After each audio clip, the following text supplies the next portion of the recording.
E se eu dissesse que a forma como a maioria das pessoas enxerga o risco, na verdade é o que as impede de ter sucesso? Pois é, hoje a gente vai desmontar essa ideia e mostrar como os profissionais de verdade transformam uma incerteza numa baita vantagem competitiva. Pensa aí rapidinho. Para muita, mas muita gente mesmo, a resposta vem quase no automático. Perigo, perda, problema. É uma reação quase instintiva, né? Tá lá no nosso DNA de sobrevivência. Mas será que essa é a história toda? E é aqui que o jogo vira completamente. Enquanto a visão comum só consegue olhar para o lado negativo, a visão profissional é muito, mas muito mais ampla. Risco não é só coisa ruim. Risco, na essência, é incerteza. E essa incerteza tem dois lados: a ameaça, que é o que todo mundo teme, e a oportunidade, que é onde quem vence de verdade foca. É uma virada de chave fundamental.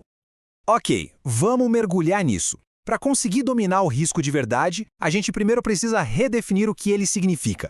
Essa aqui é a definição formal lá do Project Management Institute, o PMI. E a parte mais importante, a grande sacada está bem aí: efeito positivo ou negativo.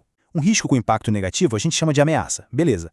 Mas um risco com impacto positivo é uma oportunidade. São as duas faces da mesma moeda chamada incerteza. E o segredo aqui é o quão simples essa regra é. Para uma coisa ser considerada um risco, ela precisa ter essas duas partes. Por exemplo, num projeto de construção, chover não é um risco. Agora, chover forte durante a concretagem da fundação, que é a causa, podendo comprometer a estrutura, que é o efeito, isso sim é um risco de verdade. Sem um efeito claro no objetivo, um evento incerto é só um evento. Beleza. Agora que a gente já alinhou o que é risco, vamos dar uma olhada em como a maioria das empresas e, vamos ser sinceros, das pessoas lida com ele. E é aqui que a coisa fica um pouco preocupante.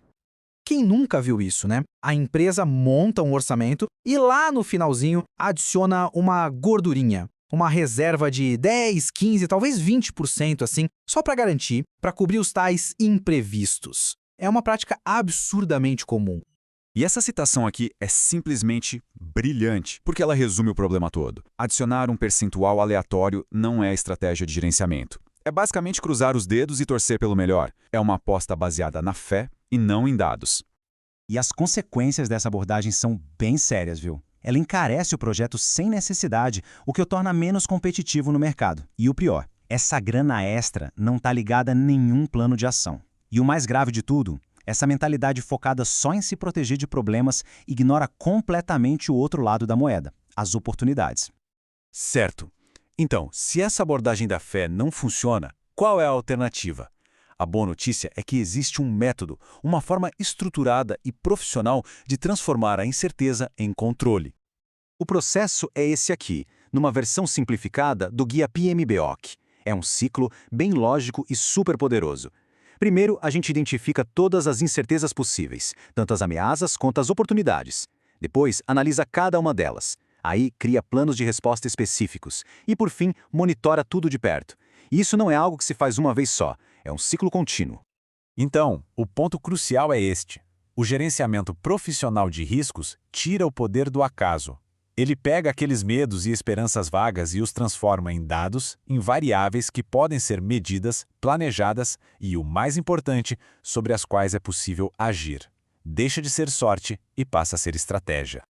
Tá, legal. Alguém pode estar pensando, mas como é que se mede a incerteza? A resposta para isso está numa das maiores revoluções intelectuais da história da humanidade. Por milênios, o futuro era domínio do misticismo. Os gregos iam consultar os oráculos, os romanos giravam a roda da fortuna. O futuro era visto como um capricho dos deuses. Até que, lá no século XVII, dois matemáticos, Pascal e Fermat, tiveram uma ideia revolucionária. E se a gente pudesse usar números para prever o futuro? Foi aí que nasceu a teoria da probabilidade, tirando o futuro das mãos dos deuses e colocando nas mãos da ciência.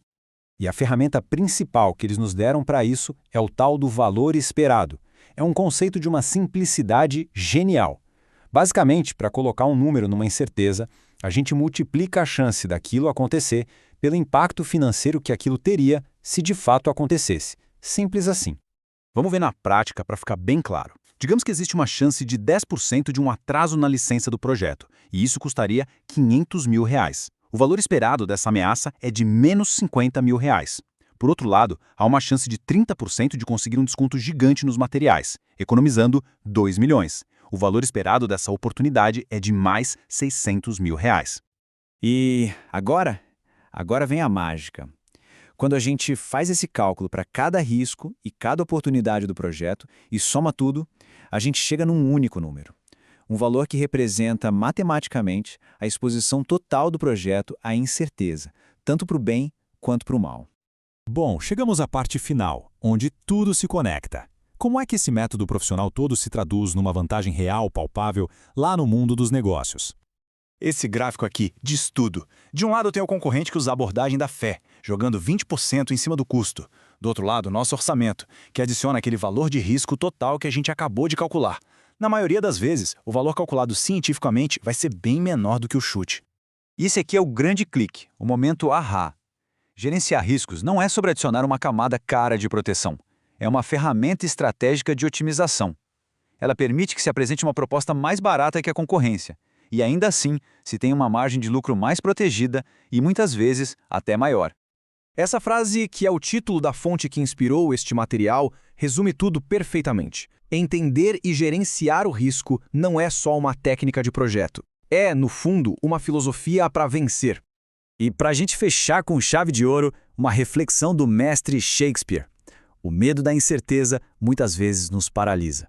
Mas, quando se aprende a gerenciar o risco, esse medo se transforma numa ferramenta para a gente conquistar aquilo que, de outra forma, a gente deixaria passar. E isso nos leva à pergunta final, para cada um refletir. E não só em projetos, mas na vida. Identificar e planejar o que fazer a respeito da maior incerteza que se enfrenta, esse é o primeiro passo para transformar o acaso em conquista. Valeu pela companhia.